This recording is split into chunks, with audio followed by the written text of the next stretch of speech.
दो व्यापारी जंगल से गुजर रहे थे। एक जौहरी था और दूसरा लोहे का व्यापारी। दोनों के पास एक एक गधे थे।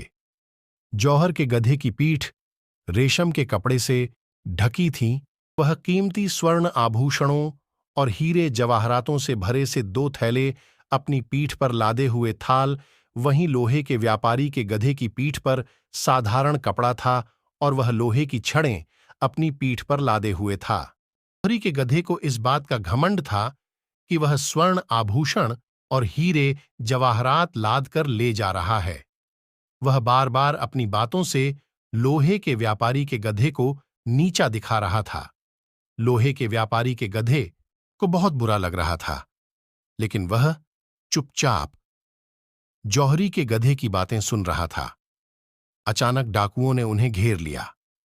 डाकुओं को देखते ही दोनों व्यापारी डर के मारे अपने गधों को छोड़कर भाग गए। डाकू गधों की पीठ पर लदे सामान देखने लगे। उन्होंने देखा कि लोहे के व्यापारी के गधे पर लोहे की छड़ लदी हुई है। कीमती सामान न देखकर ने उसे भगा दिया। जौहरी के गधे की पीठ पर कीमती सामान था।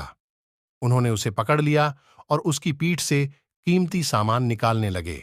गधा जब भी विरोध करता, वे लाठी से उसकी खूब सुताई करते हैं। घमंडी गधे को उसके घमंड का फल मिल गया था। सीख, moral of the arrogant donkey story, Hindi. कभी घमंड नहीं करना चाहिए। कभी न कभी घमंडी को नीचा देखना ही पड़ता है।